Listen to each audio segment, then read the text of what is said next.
Hello everyone, welcome back to our channel Fight for your dreams. So let's fight with me. I am Amandeep. हम cover कर रहे हैं मौर्य काल. मौर्य काल का साम्राज्य विस्तार हमने लास्ट वीडियो में कवर कर लिया है. बहुत अच्छे से कवर किया है, सिस्टमैटिक तरीके से कवर किया है. आप लास्ट वीडियो देखना मत भूलिएगा, अच्छे से उसे समझ लीजिएगा. लेकिन आज का वीडियो अगर आप देख रहे हैं तो आप अपने साथ में नोटबुक और पेन लेकर बैठिएगा, ताकि कुछ नोट डाउन करने की ज़रूरत पड़े तो आप नोट डाउन कर लें.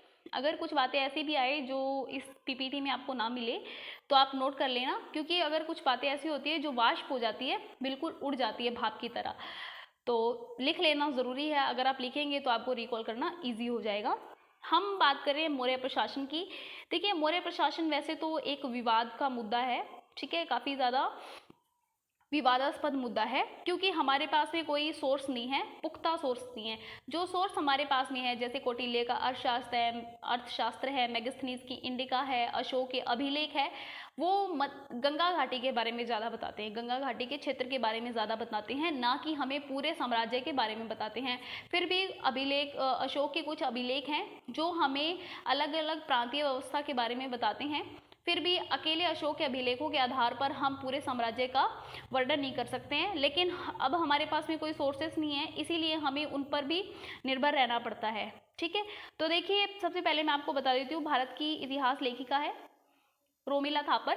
रोमिला थापर ने मौर्य साम्राज्य को 3 भागों में बांटा है. ठीक है, नाभिकीय क्षेत्र और मुख्य क्षेत्र, दूरवर्ती क्षेत्र. ठीक है, दूरवर्ती क्षेत्र. नाभिकीय क्षेत्र तो वो है जहां पर मौर्य साम्राज्य ने अपने साम्राज्य की नींव रखी और वहां से अपना शासन स्टार्ट कर दिया. मुख्य क्षेत्र वो है जहां पर पहले से कोई शासक शासन कर रहा था, जैसे हमने देखा लास्ट वीडियो में नंद शासन चल रहा था, लेकिन उसका तख्ता पलट करके मौर्यों ने अपने अधीन उस पूरे साम्राज्य को शामिल कर लिया था. वो है मुख्य क्षेत्र. और दूरवर्ती क्षेत्र, कुछ ऐसे क्षेत्रों पर शासकों द्वारा कब्जा कर लिया जाता है जो काफ़ी दूर पड़ते हैं, और उन पर नियंत्रण करने के लिए वहाँ के लोकल किसी शासक को बिठा दिया जाता है और उसको अपने नियंत्रण में रखा जाता है. वो होते हैं दूरवर्ती क्षेत्र. तो इसी प्रकार से मौर्य प्रशासन के अंदर ये पूरा सिस्टम चल रहा था. 3 प्रकार के क्षेत्र थे. नाभिकीय क्षेत्र जो बिल्कुल सेंटर का था, ठीक है. उसके बाद में मुख्य क्षेत्र, जिस पर सेंटर अपना कंट्रोल रखती थी, लेकिन इतना ज़्यादा कंट्रोल नहीं रखती थी, अपने कुछ अधिकारियों को भेजकर वहाँ पर कंट्रोल करवा लिया करती थी. फिर थे दूरवर्ती क्षेत्र. इतनी दूर जाना बहुत मुश्किल था, क्योंकि यातायात के साधन थे ही नहीं, इसीलिए वहीं के अधिकारियों को नियुक्त करके या फिर वहीं के शासकों को नियुक्त करके अपने अधीन कर लिया जाता था और वहाँ से टैक्स वगैरह ले लिया जाता था. ये था मौर्य प्रशासन के अंदर. मौर्य प्रशासन को चलाने के लिए अलग अलग अधिकारियों की नियुक्ति की जाती थी, जिसके अंदर सबसे हेड होता है राजा. तो राजा की स्थिति में काफ़ी ज़्यादा अंतर आने लगा. जैसे हमने पिछले कुछ टाइम की हिस्ट्री को कवर किया है, जिसके अंदर हमने देखा है कि राजा के पास में इतनी स्ट्रॉन्ग सेना नहीं होती थी, कबीलाई संरचना की जब हम बात करते हैं तो. लेकिन अब राजा की स्थिति में काफ़ी ज़्यादा अंतर आने लग गया था.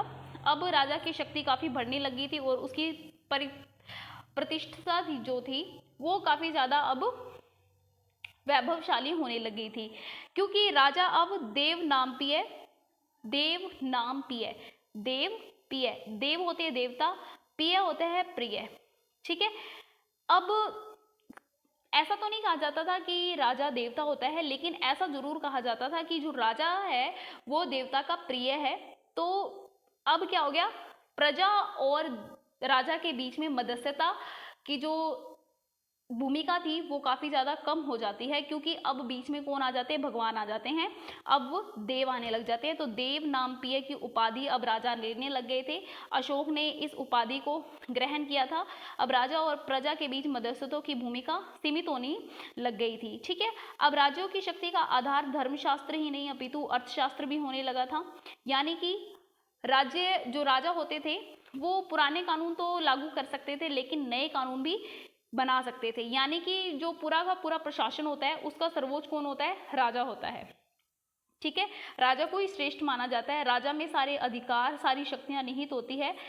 देवी उत्पत्ति का सिद्धांत नहीं माना गया है, लेकिन ऐसा कहा गया है कि ईश्वर का प्रिय पात्र होता है. तो अशोक ने देव नाम पिय उपाधि को धारण किया था. फिर उसके अलावा कार्यपालिका और न्यायपालिका का जो प्रधान होता है वो कौन होता है, राजा होता है. लेकिन कार्यपालिका और न्यायपालिका के लिए जो अधिकारियों की नियुक्ति की जाती है वो राजा के द्वारा की जाती है। ठीक है, तो ये आपको पूरा पॉइंट समझ आ गया। ठीक है, ये सारी तो बातें कि ये राजा अपने अधिकार होते हैं, ये तो राजा के अधिकार होते हैं कि वो कानून बनाएगा, मंत्रियों की नियुक्ति करेगा, सेनापति की नियुक्ति करेगा, कानून बनाएगा, दोषियों को दंड देगा, जनता का कल्याण करेगा। ये सारे उसके कर्तव्य है, ये सारे उसके अधिकार है। ठीक है, ये सारी बातें हमें कहाँ से पता चलती है? कौटिल्य के अर्थशास्त्र से पता चलती है। ठीक है, हमें राजा की तो बात कर ली, ये राजा के अधिकार है, लेकिन राजा की योग्यता क्या होगी? राजा बनने के लिए क्या क्या क्वालिफिकेशन चाहिए, तो क्वालिटीज चाहिए। तो अर्थशास्त्र में, कौटिल्य के अर्थशास्त्र में लिखा हुआ है कि राजा जो है वो उच्च कुल का होना चाहिए। वो ब्राह्मण नहीं है तो चलेगा, लेकिन उसे क्षत्रिय होना जरूरी है, कि वो क्षत्रिय तो हो ही, उच्च कुल का होना चाहिए, योग्य होना चाहिए राजा, वीर होना चाहिए, दूरदर्शी होना चाहिए। ठीक है, और उसके पास में सैनिक शिक्षा तो होनी चाहिए, ताकि उसको कोई सेनापति जो है वो मूर्ख बना दे कि आपको ऐसा नहीं करना चाहिए, ऐसा करना चाहिए, तो उसको सैनिक शिक्षा तो होनी ही चाहिए। और सबसे बड़ी बात, धर्मनिरपेक्ष राजा होना चाहिए, कि धर्म के आधार पर अपना शासन ना करे, सत्यवादी होना चाहिए, उसका व्यक्तिगत चरित्र जैसा मर्जी हो, लेकिन जब शासन की बात हो, जब राज शासन चलाने की बात हो, तब वो अपने चरित्र से उठकर अपना काम करे। ये सारी बातें हमें लिपियों से ठीक है, लिपियों से जान पड़ती है, और उसके अलावा कौटिल्य के अर्थशास्त्र से हमें ये पता चलता है। ये है राजा का सिस्टम, उस वक्त प्रशासन के अंदर राजा की जो स्थिति थी उस बात को दर्शाता है। तो आप, आई होप आपको ये पूरा पॉइंट समझ आ गया होगा। फिर बात करते हैं केंद्रीय नौकरशाही की। केंद्रीय नौकरशाही, नौकरशाही यानी कि वहाँ का जो सिस्टम था वो कैसे चल रहा था, किसके अधीन चल रहा था, इसके बारे में भी हमें अर्थशास्त्र से पता चलता है कि अर्थशास्त्र में हमें विस्तृत बड़ी नौकरशाही के बारे में पता चलता है। ठीक है, केंद्रीयकृत नौकरशाही के बारे में हमें अर्थशास्त्र से पता चलता है। ठीक है, मौर्य प्रशासन में सबसे ऊंचे पद पर होते थे मंत्री, सबसे ऊंचे पद पर होते थे मंत्री। फिर उसके बाद में आते थे पुरोहित, फिर आते थे सेनापति, फिर आते थे युवराज, समहर्ता, सन्निधाता। तो ये आप याद रख लोगे इतना तो। कैसे? राजा की हेल्प कौन करता है? मंत्री। ठीक है, राजा का प्रचार कौन करता है? पुरोहित यानी कि ब्राह्मण। फिर उसके बाद में राजा की सेना को कौन संभालेगा? सेनापति। ठीक है, राजा का उत्तराधिकारी कौन बनेगा? राजा का युवराज बेटा। ठीक है, उसके बाद में दो शब्द और आते हैं, समाहर्ता और सन्निधाता। ठीक है, ये दो अधिकारी तो होते हैं। सन्निधाता जो होता है, सन्निधाता तो कोष का अध्यक्ष होता है, यानी खजाने का प्रभारी होता है। ठीक है, खजाने की संभाल करता है। और समाहर्ता खजाना भरने का काम करता है, यानी पूरे राज्य से कर वसूलने का काम करता है। तो आई होप पूरा पॉइंट आपको समझ आ गया होगा। तो अधिकारियों की व्यापक संख्या की वृद्धि है, यानी काफी ज्यादा अब अधिकारियों की नियुक्ति होने लगी थी। कौटिल्य के अर्थशास्त्र के अनुसार 18 प्रकार के तीर्थ होते हैं और 27 प्रकार के अध्यक्ष होते हैं। सबसे ऊपर मंत्री होता है, ठीक है, और सबसे स्ट्रोंग होता है। इन मंत्रियों की नियुक्ति कौन करता है? राजा करता है, और राजा को सलाह देने के लिए इन मंत्रियों की नियुक्ति की जाती है। आई होप आपको केंद्रीय नौकरशाही समझ आ गई होगी। फिर बात करते हैं प्रांतीय प्रशासन की। प्रांतीय प्रशासन, देखिए प्रांत समझ रहे हैं ना, सेंटर के अंदर जब अलग अलग जगह पर राजा का कंट्रोल होने लग जाता है तो उनको प्रांतों के अधीन कर लिया जाता है। पूरा साम्राज्य जो था प्रांतों के अंदर बांटा गया था। चंद्रगुप्त मौर्य के काल के प्रांतों के बारे में हमें नहीं पता कि कितने प्रकार के प्रांत थे, लेकिन अशोक के काल में 4 प्रांत है। ठीक है, 4 प्रांत है अशोक के काल में। ये पूरा मान लीजिए अशोक का काल है और पूरा अशोक का साम्राज्य है, और 4 प्रकार के यहाँ पर प्रांत है, यानी कि 4 प्रकार के राज्य जिसकी अलग अलग राजधानियां हैं। 4 राजधानियां, उत्तर की राजधानी तो हमारी है तक्षशिला। ठीक है, ओके, और दक्षिण की है सुवर्णगिरी। क्लियर है। और जो पश्चिम की राजधानी है वो है उज्जैन, और पूर्व की राजधानी है तोसली। ठीक है, तो ये 4 भागों के अंदर पूरा का पूरा साम्राज्य बटा हुआ था, पूरे 4 प्रांतों के अंदर, और अलग अलग इसकी राजधानियां थी अशोक के काल के अंदर, तक्षशिला, उज्जैन, सुवर्णगिरी और तोसली। तो आई होप आपको ये पूरा पॉइंट समझ आ गया होगा। इन प्रांतों के अंदर अपना पूरा शासन चलाने के लिए राजकुल से अधिकारियों की नियुक्ति की जाती थी। ठीक है, ये जो नगर होते थे काफ़ी महत्वपूर्ण होते थे और बड़े होते थे, तो इन पर जो शासकों की जो अधिकारियों की नियुक्ति की जाती थी, उन अधिकारियों को कहा जाता था कुमार।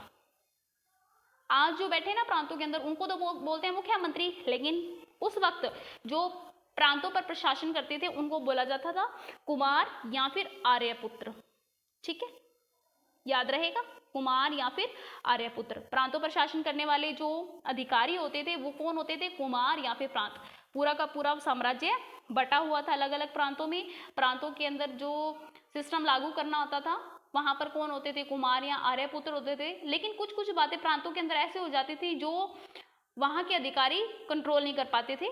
ठीक है, जब ये अधिकारी इन प्रांतों की समस्याओं को कंट्रोल नहीं कर पाएंगे, तब ये अधिकार होता था लोगों को कि वो सीधा जाके सेंटर के अंदर जाकर अपनी समस्या का समाधान करवा पाए, यानी कि संवेदनशील बातों की सूचना प्रांतपति को ना देकर सीधा केंद्र को दी जा सकती थी। तो ये सिस्टम प्रांतीय प्रशासन की थी। ठीक है, क्लियर है? ओके, प्रांतीय प्रशासन आपको समझ आ गया, केंद्रीय प्रशासन समझ आ गया, और राजा की जो स्थिति है वो समझ आ गई। राजा की स्थिति सबसे स्ट्रांग होती है। राजा की हेल्प के लिए केंद्र के अंदर अलग अलग अधिकारियों की नियुक्ति की गई है, जैसे राजकोष, सेना रखना, ठीक है, सलाह देना, राजा का प्रचार करना। तो ये आ गया सेंटर के अंदर। अब इतना बड़ा साम्राज्य बना दिया है, साम्राज्य को हैंडल कर नहीं पा रहे हैं, इसीलिए साम्राज्य को टुकड़ों में विभाजित कर दिया, जिसे बोल दिया हमने प्रांतों के अंदर अधिकारियों को नियुक्त कर दिया, जिसे बोला हमने कुमार। कुछ कुमारों के लेवल की बात नहीं होती, तो वो लेवल की बात कहाँ तक पहुंचा दी जाती है? सीधा केंद्र तक पहुंचा दी जाती है। तो ये सारी बातें केंद्र प्रशासन के अंदर थी। अब जो प्रांत है, 4 प्रकार के प्रांत हमने देखे अशोक के काल में। ये प्रांत भी काफी बड़े हैं। इन प्रांतों के अंदर इन प्रांतों को जिलों में बांट दिया, जैसे आज की अगर हम बात करें। ठीक है, प्रांतों का विभाजन जिलों में किया गया है। ठीक है, जिला प्रशासन के अंदर अलग अलग अधिकारी होते हैं। ठीक है, जिसको बोलते हैं प्रादेशिक अधिकारी और रज्जुक अधिकारी। ठीक है, प्रादेशिक अधिकारी जो होते हैं ये अधिकारी कानून बनाते हैं, कानून व्यवस्था को देखते हैं, और दूसरा ये भू राजस्व वसूली करते हैं, यानी कि कर वसूली करते हैं। क्लियर है? और रज्जुक न्याय का काम करते हैं। ठीक है, न्यायों का काम करते हैं। तो जिला प्रशासन के अंदर पूरे राज्यों को, प्रांतों को जिलों में बांट दिया जाता है। जिले के अंदर जो अधिकारियों की नियुक्ति की जाती है उसमें सबसे ज्यादा प्रमुख होता है रज्जुक और प्रादेशिक। प्रादेशिक क्या करता है? कानून व्यवस्था को देखता है, और रज्जुक जो होता है वो क्या करता है? वो न्याय संबंधी कार्यों से जुड़ा होता है। तो आई होप ये पूरा पॉइंट समझ आ गया होगा। हमें इसकी जानकारी अशोक के अभिलेखों से प्राप्त होती है। जिला और ग्राम प्रशासन के बीच में प्रशासनिक इकाई होती है। ठीक है, और इसका एक महत्वपूर्ण अधिकारी होता है गोप। क्योंकि जिला भी काफी बड़े होते हैं, तो इनके अंडर में ग्राम का एक, पूरे गांव के समूह का एक हेड रख दिया जाता है। बहुत सारे गांव रखे जाते हैं, ग्राम रखे जाते हैं। जिला है, जिले के अंदर बहुत सारे गांव हैं, और इन सब गांव का एक ही हेड होगा, जिसे क्या कहा जाएगा? गोप कहा जाएगा। वैसे ये गोप ज्यादातर किससे जुड़ा होता था? जनगणना से संबंधित होता था। ये जनगणना किया करता था। तो आई होप आपको समझ आ गई होगी। ठीक है, क्लियर है? छोटे गांव के मुखिया एकमात्र अधिकारी होते थे, लेकिन बड़े गांव के मुखिया की सहायता के लिए लेखापाल भी रख दिए जाते थे, लिपिक भी रख दिए जाते थे। इनको क्या दी जाती थी? सैलरी दी जाती थी। ठीक है, तो आई होप आपको पूरा समझ आ गया होगा सिस्टम। जैसे कि आज का सिस्टम में वही सिस्टम चल रहा है। राज्य के द्वारा युक्त रज्जुक और प्रादेशिक नामक अधिकारियों को दूरस्थ क्षेत्रों में दौरों के लिए प्रोत्साहित किया जाता था। अब ये जो इन्होंने जिलों के अंदर जो इन्होंने अधिकारी बिठा दिए हैं, उन अधिकारियों को कहा जाता था कि आप अलग अलग क्षेत्रों में जाओ, वहां पर अगर कोई प्रॉब्लम है तो आप आके यहाँ पर सेंटर में बताइए, और उन प्रॉब्लम का सॉल्यूशन आपको दिया जाएगा, और आप जाके लोगों की हेल्प कीजिए। तो ये सारा सिस्टम उस वक्त चल रहा था। एक सक्षम गुप्तचर व्यवस्था के माध्यम से प्रशासनिक गतिविधियों की सूचना प्राप्त करते थे। अब ये जो गुप्तचर होते थे, ये होते कौन थे? गुप्तचर। अब देखिए, अपने को क्या पता कि हमारे बीच में कोई गुप्तचर घूम रहा है, वो ये बताएगा थोड़ी ना, आइडेंटिटी कार्ड लगा के थोड़ी ना घूमेगा। इसी तरीके से पहले वाले टाइम में भी ऐसा होता था। जो छात्र होते थे, जो विधवाएं होती थी, अधिकारी होते थे, वैश्याएं होती थी, स्त्रियां होती थी, ये सारी गुप्तचर के रूप में काम करती थी। ठीक है, और जो महत्वपूर्ण सूचनाएं होती थी वो सम्राट तक पहुंचा दी जाती थी। ठीक है, क्लियर है? गुप्तचर का दूसरा काम भी होता था धम्म नीति का प्रचार करना। ओके, आर्थिक क्षेत्र में राज्य की बढ़ती हुई भागीदारी। ओके, आर्थिक क्षेत्र के अंदर, यानी अब जो राज्य है वो कृषि अर्थव्यवस्था में अपना योगदान देने लग गए थे, जैसे नहर निर्माण की योजनाएं लाना, कृषि में सुधार, पशुओं की नस्लों में सुधार करने की कोशिश करना राज्यों द्वारा। तो अब राज्यों की भागीदारी काफ़ी ज़्यादा बढ़ने लगी थी आर्थिक गतिविधियों में। धम्म नीति के माध्यम से अब राज्य सामाजिक और पारिवारिक जो जीवन है उसके अंदर हस्तक्षेप करने लग गए थे, क्योंकि देखिए अगर कोई पति घर पे अपनी पत्नी को पीट रहा है तो वहाँ पर राज्य का अधिकार बन जाता है कि वो इस मौलिक अधिकार का हनन होने से रोके।